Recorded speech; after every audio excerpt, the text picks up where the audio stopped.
eso. Gracias.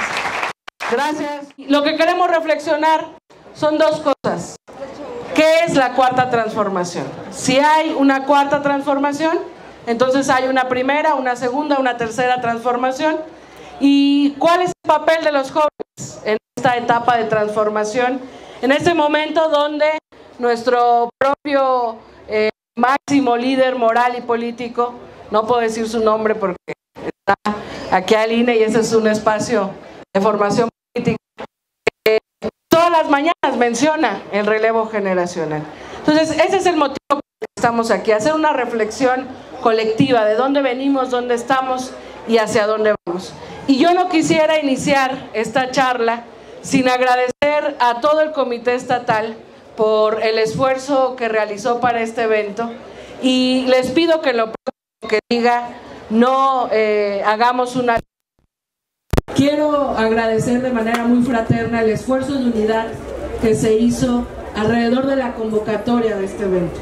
Juventudes de distintos equipos políticos, liderazgos distintos, que en este llamado que les hizo la dirigencia nacional para no hacer de esta una lucha tradicional, interna, que no nos asusta, que es normal en los proyectos políticos y más cuando estamos pues en pleno proceso rumbo al 2024, mucha civilidad, disciplina y mucha disposición de todas y todos los compañeros. Entonces les agradezco primero al Comité Estatal por esta convocatoria, por este esfuerzo, por la voluntad, por la disposición, pero quisiera también mencionar a nuestros amigos diputados, a mi querido amigo y compañero Jorge Toledo, al compañero José Gachús,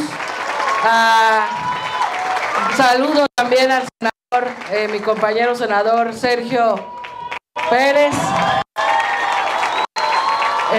Agradecer también a Juan Ángel, que también nos estuvo apoyando en esta convocatoria, y les decía, no hagamos de esto una porra. De verdad que no quiero hacer una porra, solo quiero hacer una mención, porque en estos tiempos de Morena no es fácil encontrarnos en unidad en algunos espacios. Mencionar también a nuestro querido compañero Rabín Ranat, a la senadora.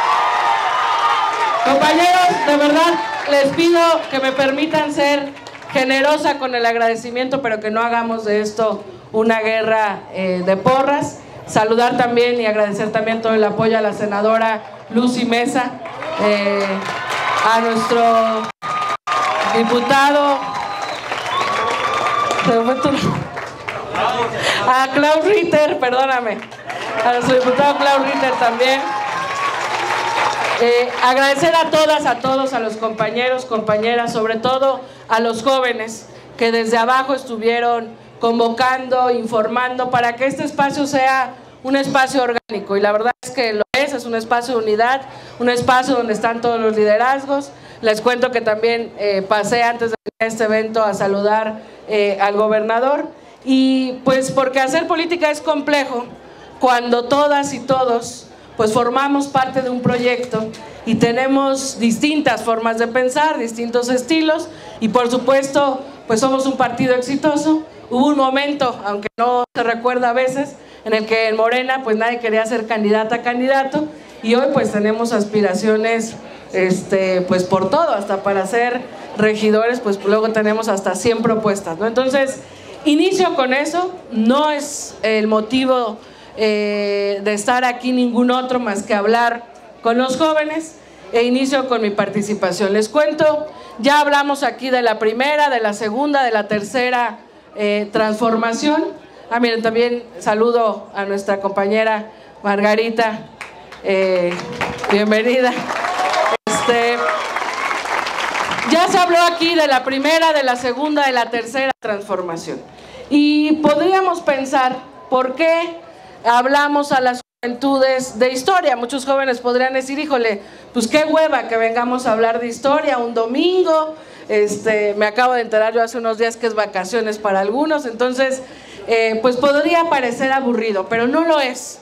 Nos han contado la historia de manera muy aburrida, nos han hecho incluso que pensemos que la historia es tediosa, Pero todos los que hacemos política y los que en general vivimos la vida, pues no podemos entender qué somos, dónde estamos, si no sabemos de dónde venimos. Si no hay conciencia histórica en nuestro comportamiento político, es muy difícil saber de dónde venimos, dónde estamos parados y por supuesto mucho más complejo definir hacia dónde vamos. Y por eso estos espacios de formación política masiva son importantes, porque está dirigido fundamentalmente a los más jóvenes, pero creo que la reflexión cabe para todas y para todos los que estamos viviendo este momento de transformación. Ya no quiero repetir las explicaciones que ya se dieron de las transformaciones, lo que ya también mencionó nuestro secretario nacional de jóvenes, pero si hablamos de la cuarta transformación, pues quiere decir que hubo una primera, una segunda y una tercera.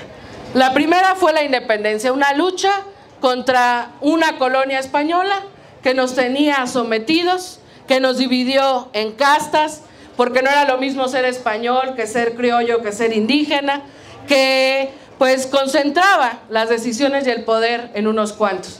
Lo sabemos y nos lo enseñan desde la primaria, el clero, el ejército y los españoles, ¿no? Los peninsulares.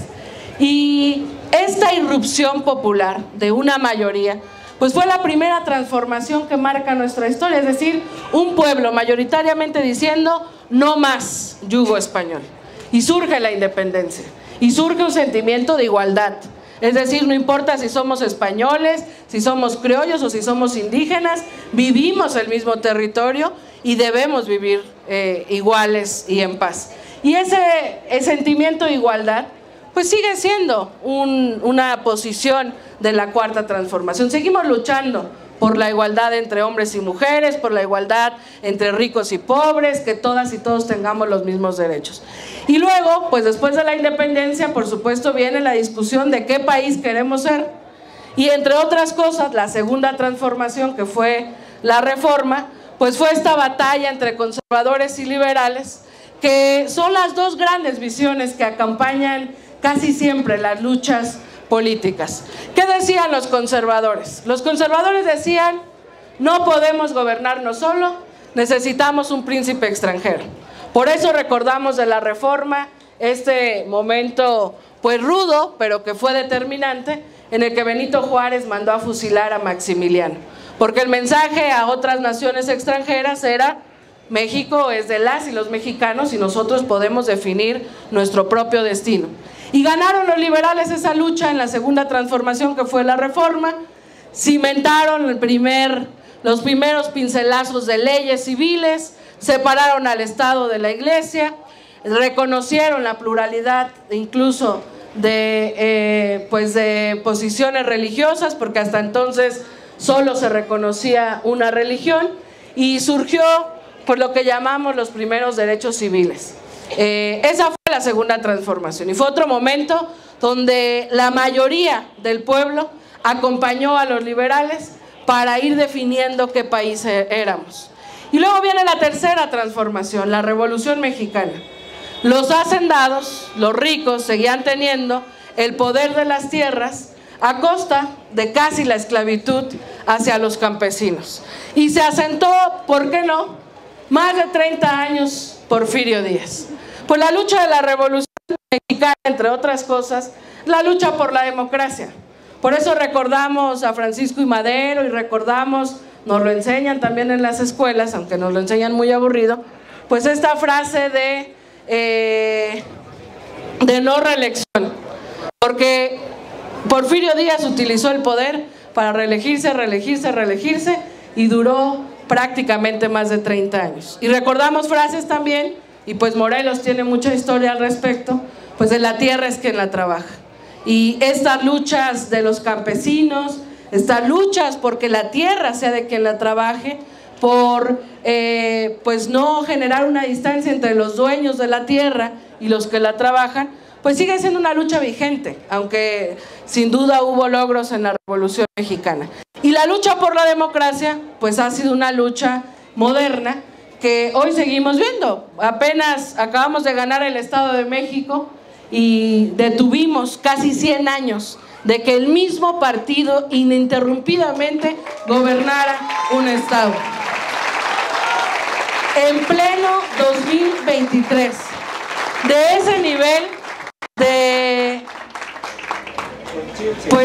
no solo de conciencia, sino de ese nivel de temprana edad está nuestra democracia. La primera vez que se acaban con 90 años ininterrumpidos en varios estados el gobierno de un mismo partido.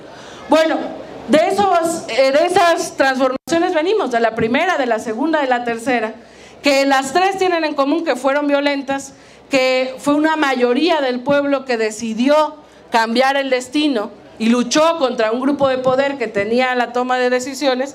Y entonces la pregunta es, pues, ¿qué es la cuarta transformación?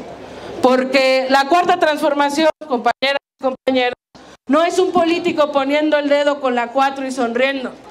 La cuarta transformación no es ponerse un chaleco de Morena, una playera de Morena o una gorra de Morena. La cuarta transformación es un proceso de las luchas más nobles del pueblo de México.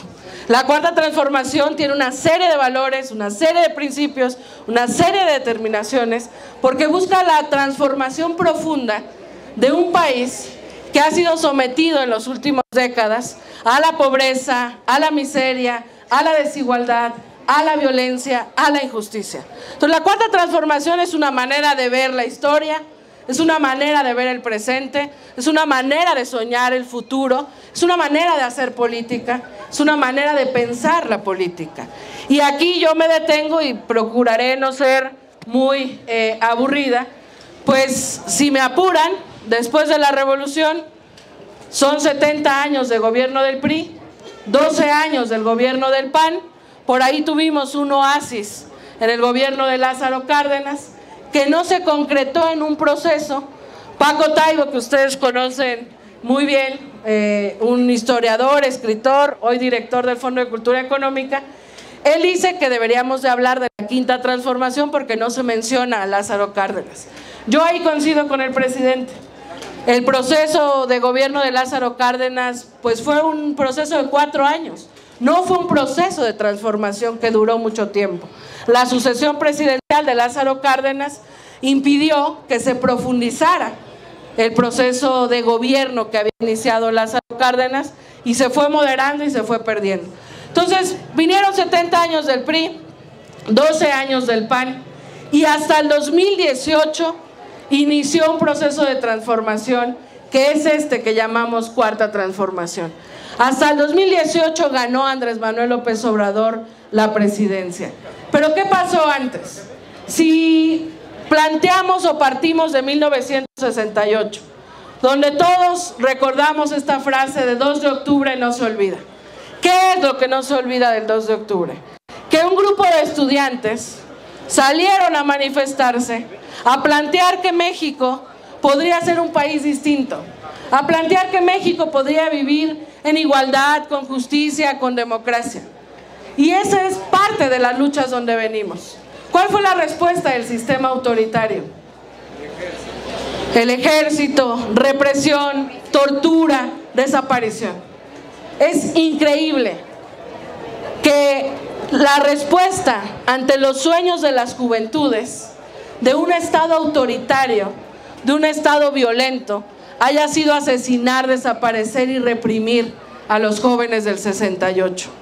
Y si saltamos en la historia, después del 68 hubo muchas luchas de sectores campesinos, de estudiantes, de indígenas, de ferrocarrileros, de médicos, de distintos sectores de la población que por un lado decían, este sistema no me representa, y por otro lado resistían frente a los embates de esos gobiernos que nos iban quitando derechos e incluso oportunidades para vivir mejor. Y por otro lado planteaban que México podía tener una salida para construir un México y un país diferente. En el 88 la ciudadanía votó por un cambio. La mayoría de la gente votó por Cuauhtémoc Cárdenas.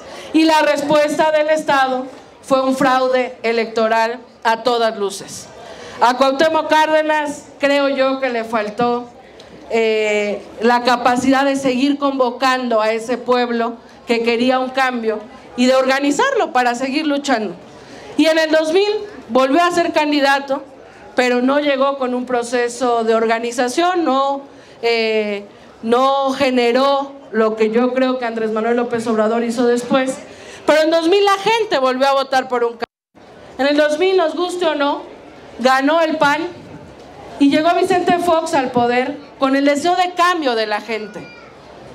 Y Vicente Fox resultó ser mucho más de lo mismo. Había prometido sacar al PRI a patadas de Los Pinos y no solo no lo sacó, sino que después le levantó la mano a Peña Nieto y hoy lo vemos, ustedes lo han escuchado, decir que extraña sus pensiones como expresidente, que él necesita tranquilidad y que la gente pues que se ponga a trabajar y quiere acabar con los programas sociales, imagínense, porque sí lo sabemos todos, ¿no? Lo escuchamos que Vicente Fox dijo que los expresidentes tenían que vivir con tranquilidad, que había que regresar para regresar las pensiones a expresidentes y que había que acabar con los programas sociales. Pues ese es Vicente Fox. Ganó con la voluntad popular que quería un cambio, le mandató un cambio y el traidor a la democracia resultó ser más de lo mismo. Represiones, luchas, resistencias, fraude en el 88, una farsa democrática en el 2000, porque PRI y PAN, y esto no lo debemos olvidar jamás los jóvenes, decían que eran diferentes. Nuestro movimiento siempre señaló que eran iguales y hoy los vemos pues caminados de la mano siempre, pero en ese entonces había una farsa democrática y decían que eran distintos y entonces era muy sencillo, si el PRI ya se había desgastado, no pasa nada, ahora le ponemos envoltura del PAN, pero seguimos gobernando los mismos. Afortunadamente, como dice el presidente, tonto es el que cree que el pueblo es tonto y la gente se dio cuenta. Y durante el gobierno de Vicente Fox tuvimos a Andrés Manuel López Obrador como jefe de gobierno en la Ciudad de México. Él venía ya de un fraude electoral en Tabasco, venía ya de plantear una ruptura con el PRI y de plantear que no había democracia en este país. Hizo un éxodo a la democracia, hizo dos éxodos, llamados éxodos de la democracia, caminando desde Tabasco hasta la Ciudad de México, porque él entendía que la política en este país es muy chilangocentrista, y ahí pedimos disculpas a los chilangos, y decidió convocar a una marcha pacífica y quien se fuera sumando de Tabasco a la Ciudad de México. ¿Cuál era el planteamiento? Este país necesita democracia. Bueno, Andrés Manuel venía de eso. Fue jefe de gobierno en la Ciudad de México del 2000 al 2005. Vimos un gobierno, yo tenía 10 años, pero era inevitable ver cómo cambiaba la ciudad hasta de color.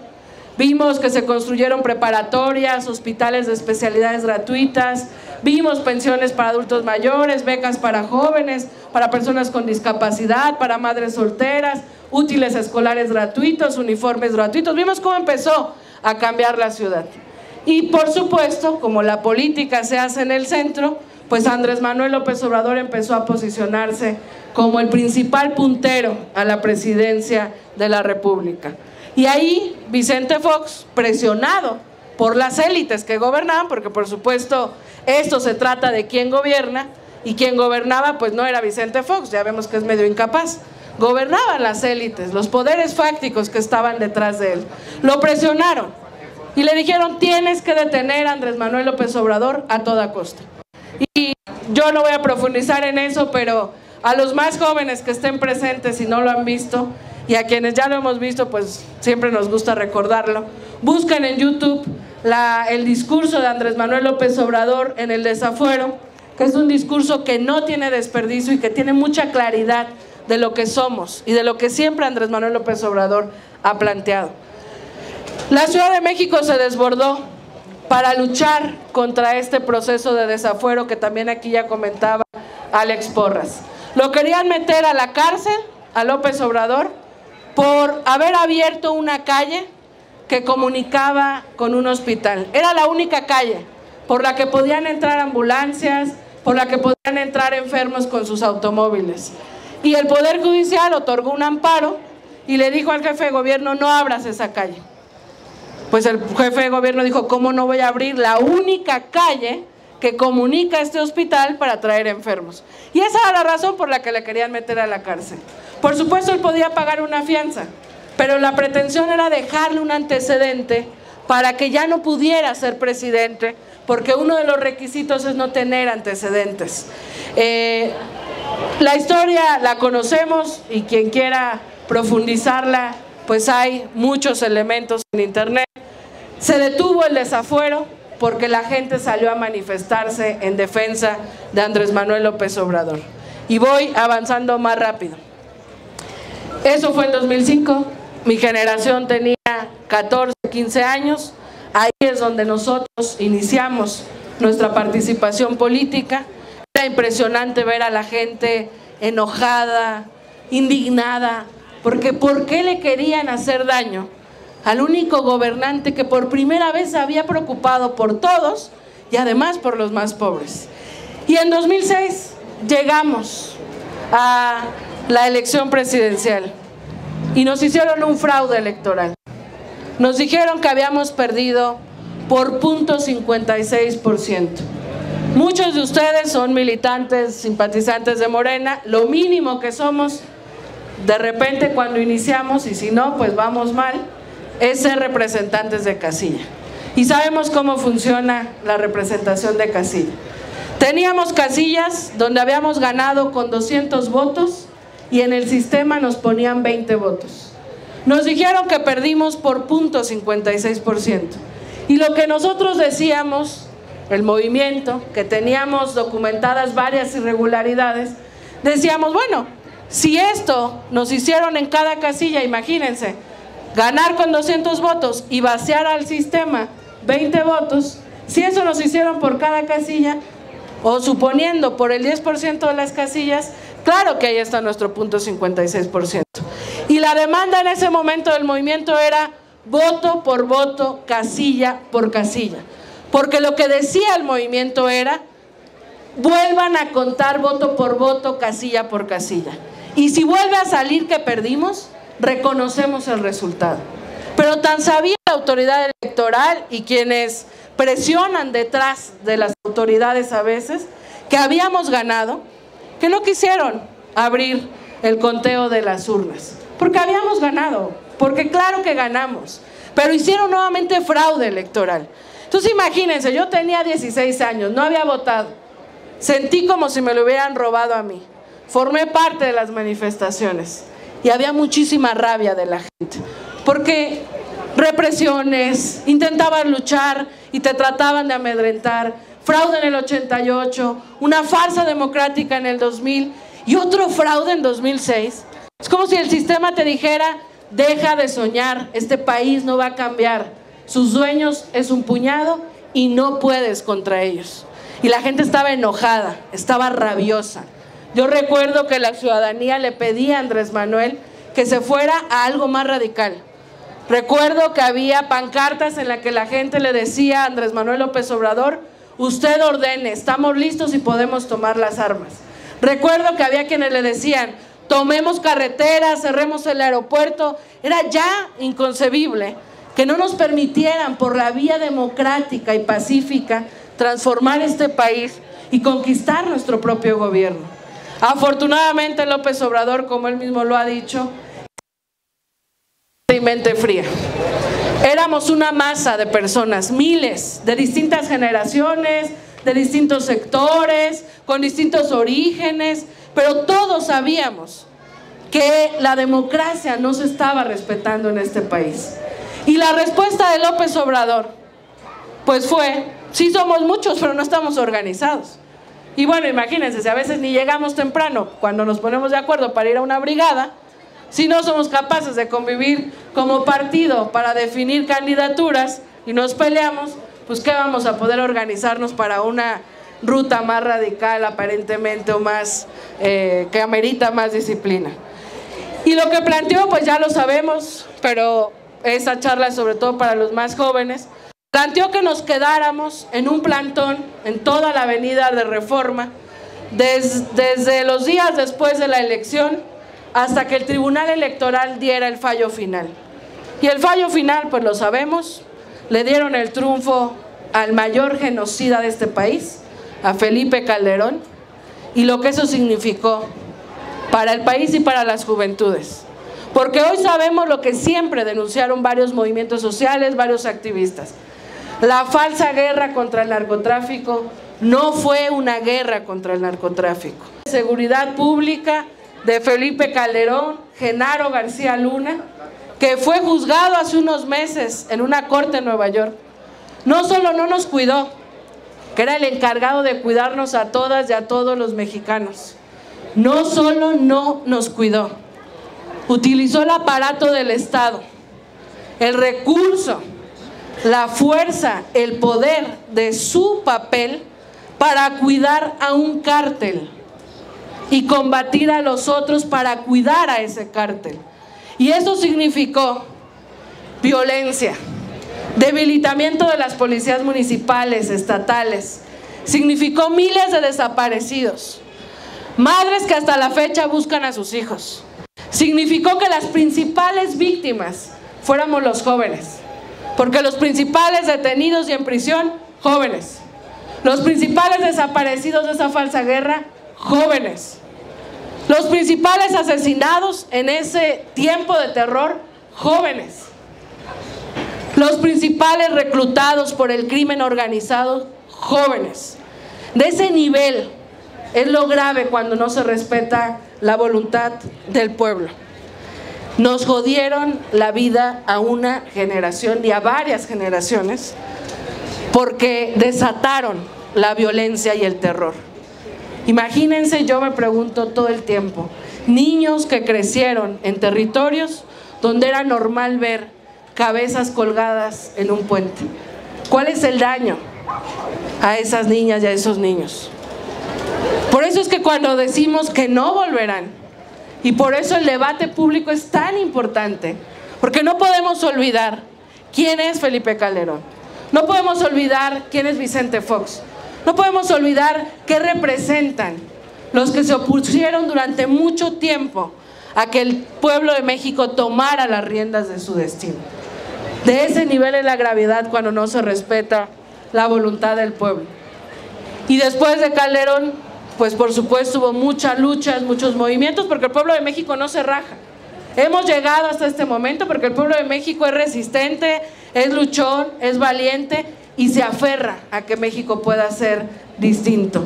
Y después de Felipe Calderón, después del 2006, llegó el 2012, ahí yo conocí a Carlos Brito, en el 132, venía un producto chatarra, Enrique Peña Nieto, el regreso del nuevo PRI, con nuevo rostro, y había que votar por él porque era guapo, y la verdad es que ni siquiera era guapo, y era muy obvio que los medios de comunicación estaban detrás de él, porque ustedes se acuerdan, los que llevamos más rato en esto, que López Obrador siempre habló de la mafia del poder, y hoy la mafia tiene más rostro.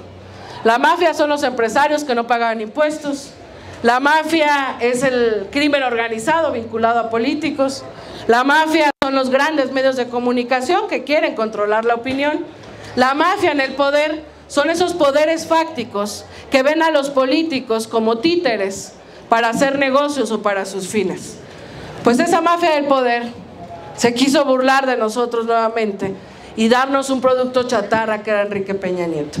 Y ahí surgió un movimiento juvenil, estudiantil, efímero, que planteamos, ahí yo también formé parte y mi generación formó parte, planteamos que era una vergüenza y una burla que nos quisieran vender el regreso del PRI en un producto chatarra, y que era muy evidente que detrás de Peña Nieto estaba los grandes medios de comunicación y estaba Televisa. Tan evidente fue que cuando salió de candidato le pusieron a la gaviota, y cuando terminó el sexenio se divorció de la gaviota. O sea, era un contrato matrimonial para un sexenio. Y nos impusieron a Peña Nieto en una nueva modalidad de fraude, porque claro que hubo fraude electoral, pero además vimos la mayor compra de votos que hemos visto en nuestra historia. Jugaron con la miseria de la gente y desviaron dinero para comprar esos votos a través de las tarjetas Monex, y elevaron los topes de campaña, que es un motivo para quitarle la candidatura o el triunfo a cualquiera, Y la autoridad electoral dijo, bueno, pues sí, dijo después, sí se pasaron de los topes de campaña, sí desviaron dinero a través de Monex, pero pues ya fue presidente, ¿no? Pues ya, entonces 6 años más, la hora de Peña Nieto. Pues cualquiera de nosotros de repente diríamos, pues ya, no se puede. O sea, ¿por qué seguimos luchando? En el 68 represión, en el 88 fraude, en el 2000 una farsa democrática, en el 2006 un fraude, en el 2012 otra modalidad de fraude. Pero fíjense qué grande es el pueblo de México y qué grande también es el liderazgo de Andrés Manuel López Obrador. Andrés Manuel López Obrador volvió a recorrer el país, recorrió cada rincón de esta patria. Hoy es muy fácil o mucho más sencillo llenar un evento de Morena, pero quienes la acompañaban en ese entonces cuentan que a veces visitaba municipios y había 5 personas, 6 y ya era un éxito, 20 ya era el exitazo. Incluso a veces le hablaba a 2 o a 3 personas en alguna cancha, en algún pueblo alejado, pueblos que seguramente muchos de nosotros ni conocemos. Y el pueblo de México resistió, luchó, se organizó en movimientos sociales, en organizaciones civiles, en colectivos, en lo individual. Y en 2012, López Obrador decide renunciar a todos los partidos que hasta entonces le habían acompañado. Porque en esta simulación democrática que se rompió en el 2018, pues en 2012 los partidos estaban ya con Peña Nieto. Y estaban ya en el pacto, mal llamado Pacto por México, que firmaba que iban a caminar todos muy amiguitos y en unidad para aprobar la reforma energética que privatizó el petróleo, la reforma laboral que nos quitó derechos laborales, la reforma educativa que le quitó derechos a los maestros y todas estas reformas estructurales. Y Andrés Manuel López Obrador renuncia en el Zócalo. Ahora sí voy a ir terminando, ya estamos casi llegando al 23. Y pues muchos esperábamos por lo menos otro plantón, porque imagínense, yo en ese entonces tenía 22 años. Pero la gente que había luchado ya durante 20, 30, 40, 50 años, pues ya eran una rabia, un enojo y una indignación brutal. Y pues yo creo que muchos esperábamos por lo menos un plantón en Reforma. Yo les confieso que cuando escuché el discurso de López Obrador en la plaza, en el Zócalo, cuando renunció a los partidos, y que también todo está en internet, en la página lopesobrador.org están todos sus discursos, pues yo me decepcioné y dije, creo que Morena no es para mí, y me alejé. Pues me alejé como 3 días, la verdad no fue mucho tiempo, pero yo dije, no puede ser, porque lo que decía López Obrador en ese entonces es que a lo mejor no nos tocaba ver el cambio, que los procesos de transformación duraban mucho tiempo, pero que valía la pena luchar. Y claro que cuando somos jóvenes y nos dicen tú no vas a ver el cambio y tú sabes que tiene que haber un cambio, pues dices, no me jodas, ¿cómo no voy a ver yo el cambio? En ese entonces a mí me pareció, o sea, yo ya quería ver un cambio, porque además muchos de ustedes han participado en manifestaciones. Ir a una marcha, una manifestación, te llena de mucha entusiasmo y tú piensas que ya está cambiando este país y que ya por marchar pusiste a temblar el sistema. Después te das cuenta que, pues tristemente no tanto. Y después, yo les digo que me alejé como 3 días, porque después López Obrador presentó un libro que también le recomiendo a los más jóvenes y a ver si a los que se registraron conforme pase el tiempo les podemos hacer llegar un libro que se llama No decir adiós a la esperanza. Y lo que planteaba en ese entonces Andrés Manuel López Obrador, y me quedó muy claro en esa presentación del libro, es: no se trata de ganar por ganar. Es muy fácil ganar. Podríamos haber pactado con todos los poderes fácticos y habríamos ganado. Pero nosotros no queremos ganar por ganar, porque cuando pactas con los que se creen dueños de este país, pues llegas amarrado, no puedes tomar decisiones, llegas vinculado a los intereses creados.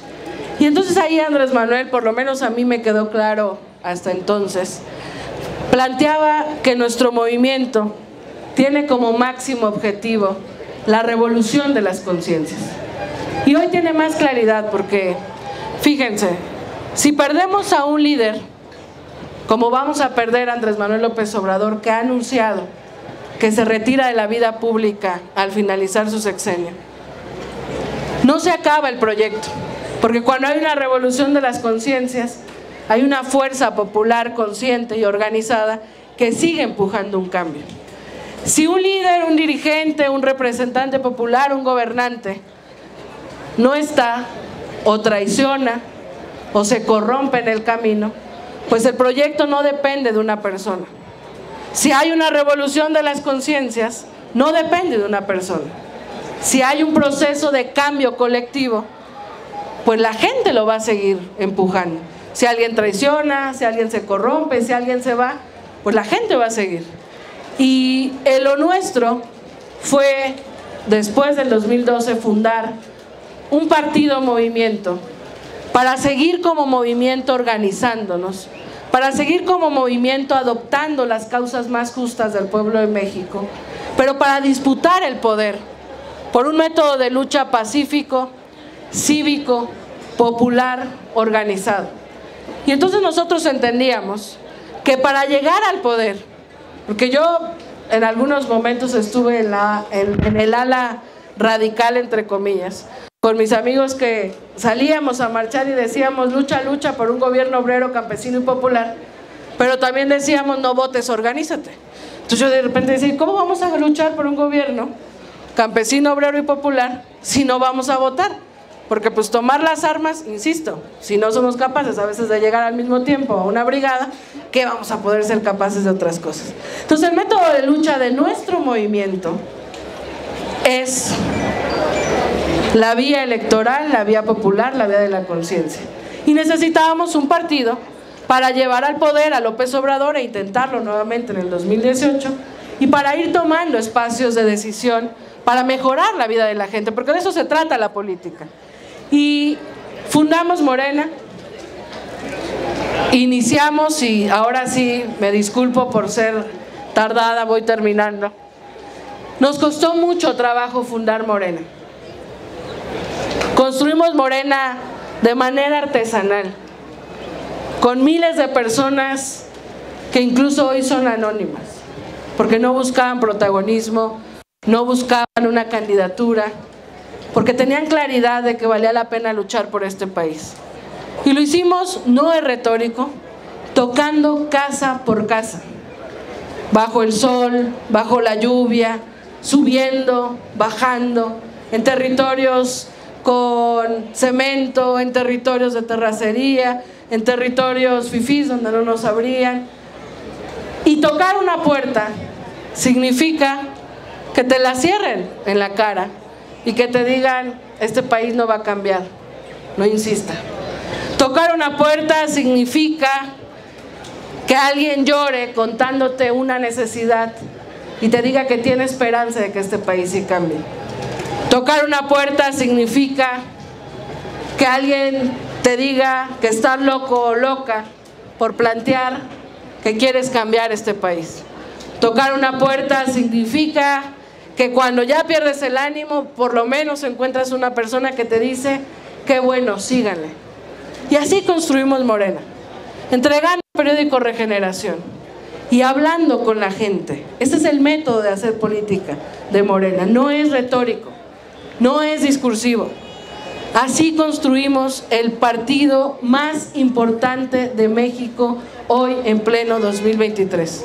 Lo construimos en la calle, con la gente, hablando, convenciendo. Muchas veces pues nos cerraron las puertas, nos dijeron locos, nos dijeron ilusos. A mí me decían, no, tú eres joven, pero vas a ver que este país nunca va a cambiar y un día te vas a alejar de la política. Pues fíjense, ganamos, aunque el presidente en 2012 dijo que a lo mejor luchábamos y que valía la pena luchar, pero que a lo mejor no veíamos el cambio. Y qué padre que sí lo estamos viendo. Y sí, logramos el registro de Morena en el 2013, hace 10 años. Competimos en elecciones por primera vez en 2015. Empezamos a ganar algunos espacios. Nadie quería ser candidato y candidata en ese momento. Yo fui candidata consensada por los comités de base de mi colonia, de la Agrícola Oriental, y con la claridad de que iba a perder. Y fui consensada sobre todo por mis compañeros más grandes, que llevaban luchando pues toda su vida y que les emocionaba ver una joven por lo menos, o dos o tres.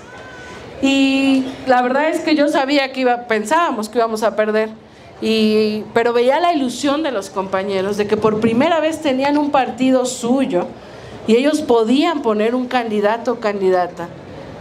Y su grandeza fue que vaya un joven.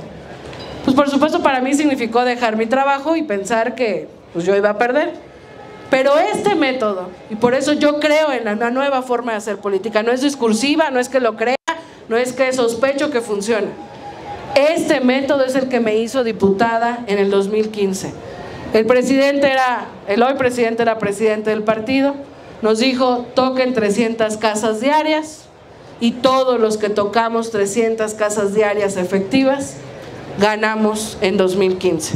Claro, ya veníamos desde tiempo haciendo activismo en nuestra colonia, en nuestra comunidad, y la gente decía, pues sí, porque yo te he visto mucho rato haciendo cosas y no solo vienes en momentos electorales. Y en 2015 ganamos un poquito, empezó a crecer Morena, y pues la historia ya la sabemos. En 2018 le ganamos al fraude, porque claro que hubo intentos de fraude. Le ganamos a la compra de votos, porque claro que se compraron votos. Le ganamos a las narrativas de los medios de comunicación. Y eso se dio gracias a una fuerza popular que decidió cambiar este país. Por eso no es menor cuando hablamos de cuarta transformación. Por eso la cuarta transformación no es esto, o un chaleco.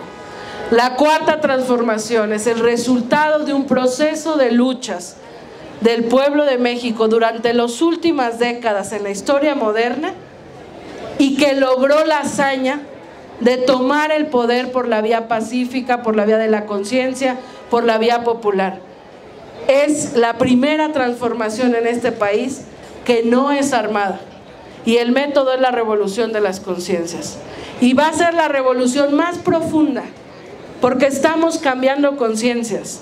Si hoy el presidente tiene 63% de aprobación, a pesar de que todos los días le joden y mienten y difunden mentiras y difunden odio y miedo, que dicen que somos comunistas come niños, pues es porque hay conciencia en la gente. Porque ¿quién le va a creer a Vicente Fox? ¿Quién le va a creer a Calderón, que debería de estar en la cárcel? ¿Quién le va a creer a Xóchitl Gálvez, que es diferente, cuando toda la vida ha estado ahí?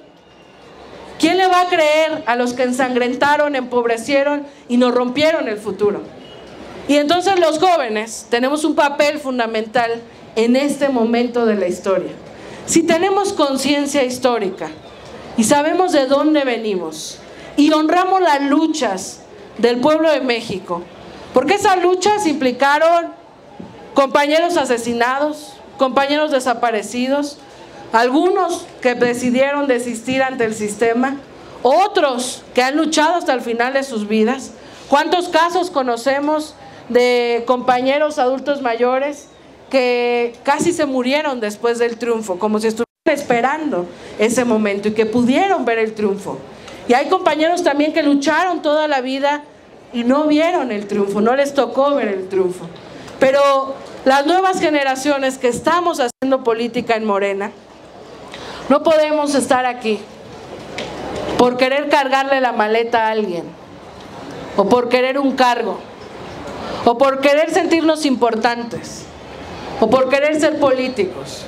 No, las nuevas generaciones que estamos en la cuarta transformación y que estamos en Morena, tenemos que saber de dónde venimos, cuáles han sido las luchas del pueblo de México.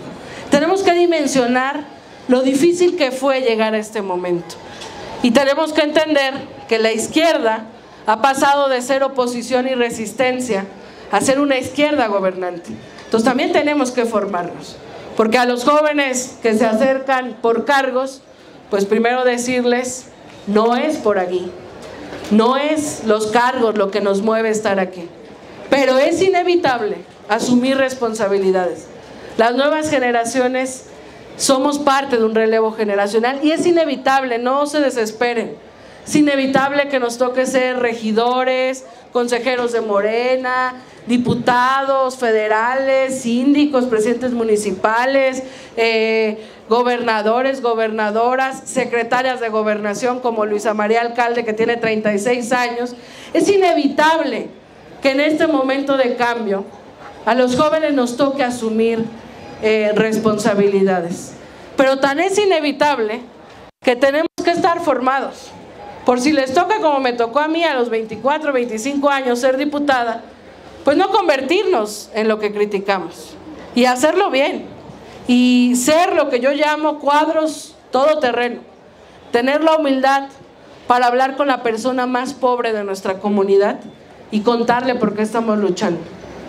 Pero estar formados por si nos toca debatir con panistas o con gente de derecha que a veces trae palabras rimbombantes y hasta te asustan, y saber debatirles en los medios de comunicación, en las universidades, porque la verdad y la historia está de nuestro lado. Y también, donde no tengamos razón, pues tenemos capacidad de escuchar.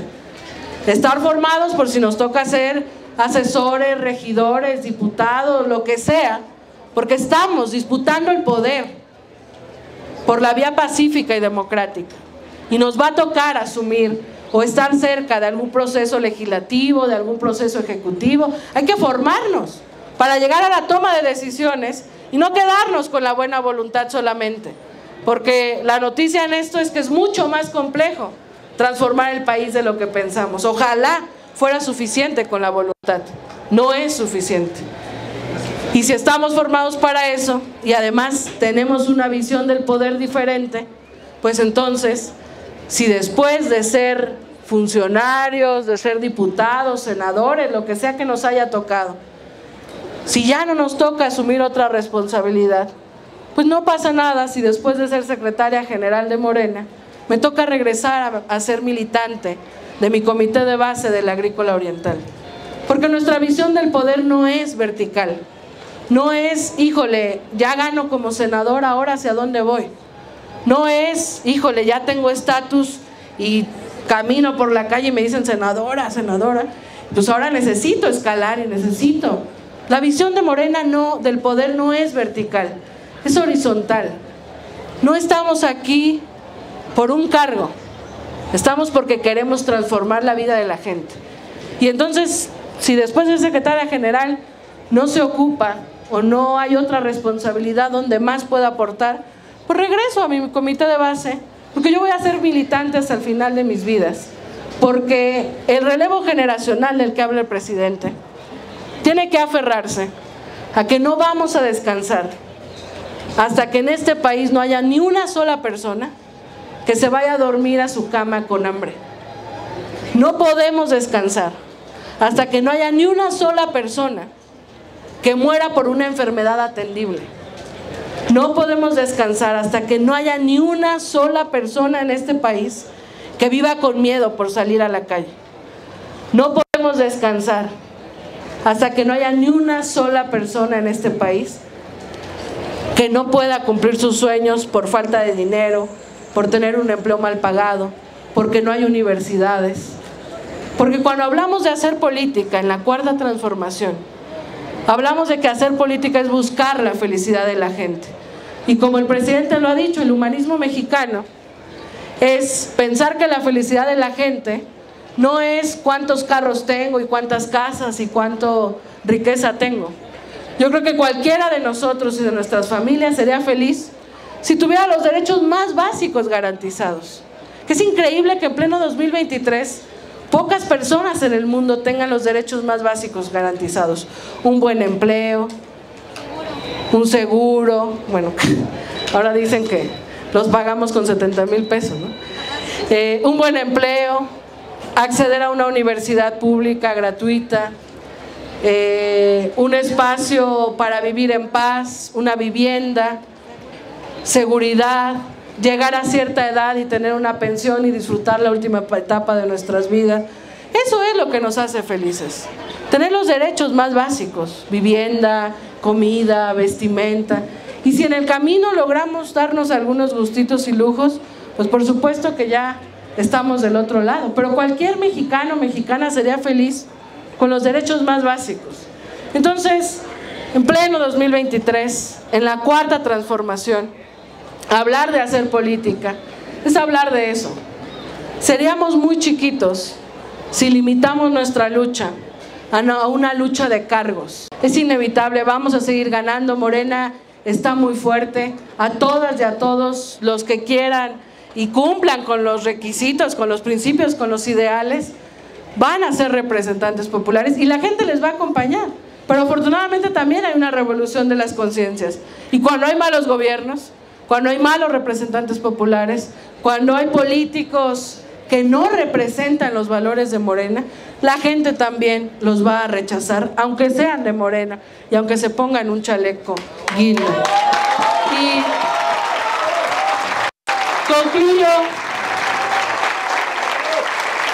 concluyo con esto, compañeras y compañeros. Esta reflexión colectiva, este espacio de formación política, de hablar de la primera, la segunda, la tercera y la cuarta transformación, tiene como objetivo darle dimensión a este llamado al relevo generacional que hace todos los días el presidente López Obrador. Y hoy podemos concluir que ser relevo generacional implica reconocer en el pasado las luchas más nobles. Que ser relevo generacional implica ser una persona honesta. Que cuando la gente vea a un joven de Morena, vea a un joven honesto, a un joven con causa, a un joven comprometido, a un joven que se forma, a un joven que le preocupa lo que le pasa a los demás. Que ser relevo generacional no signifique un nuevo rostro de joven pero con político viejo. Que ser relevo generacional no signifique estos políticos jóvenes que sienten que están tocados por el mundo porque a lo mejor se les pega el poder y les dan una candidatura. No, ser relevo generacional implica que cuando Andrés Manuel López Obrador se retire de la vida pública, la ciudadanía vea en cada uno y cada una de las personas, de los jóvenes, de las nuevas generaciones, un poquito del legado de Andrés Manuel López Obrador. Porque ser relevo generacional no es ser solamente joven y tener un rostro más nuevo. Es relevo de qué somos. Y somos relevo de eso. De las luchas por la democracia, de las luchas por la justicia, de las luchas por la igualdad, de las luchas que se dieron desde el dolor, desde la indignación, desde el coraje del pueblo de México. Si sigue la revolución de las conciencias, si sigue profundizándose un pueblo consciente, informado, exigente, y además hay relevo generacional, bajo los nuevos principios del quehacer político, ya no hay vuelta atrás. La cuarta transformación va a llegar lejos, es inevitable, y vamos a llegar un día, al final de nuestras vidas, con la satisfacción de que nos tocó ser una generación que vivió este momento histórico y que abonó a que este país sea un país mucho más habitable. Y de ese nivel es el llamado del relevo generacional que hace el presidente. Y esa es la reflexión que les queremos provocar a todas y a todos los jóvenes que están cerca del movimiento. Y yo creo que no está de más también a los que no, bueno, yo estoy como en el medio, tengo 33 años, pero ya tengo problemas de identidad. A los que no somos tan jóvenes, a todas y a todos los integrantes de este movimiento, vale la pena que reflexionemos, porque no llegamos aquí para perdernos en disputas por cargos. No llegamos aquí para asumir un cargo y hacerlo mal, o robar, o no hacer nada. Llegamos aquí porque queremos transformar la vida de la gente y por el bien de todos, de los más humillados. Entonces, compañeras y compañeros, sigamos replicando la importancia de la formación política, la importancia de tener conciencia histórica, sigamos luchando en el presente, y a los jóvenes, cuando nos digan que no es así, que la política no se hace así, aférrense, porque la política ya, a partir de los últimos años, se hace con principios, con honestidad, con vocación de servicio, con constancia. Y si nos dicen que no se puede, pues no se puede en su lógica. Pero en la nueva forma de hacer política no solo se puede, sino que se debe hacer la política con amor al pueblo. Entonces, pues ahí está el llamado, compañeros, a las nuevas generaciones. Muchísimas gracias. Que viva la cuarta transformación y que viva la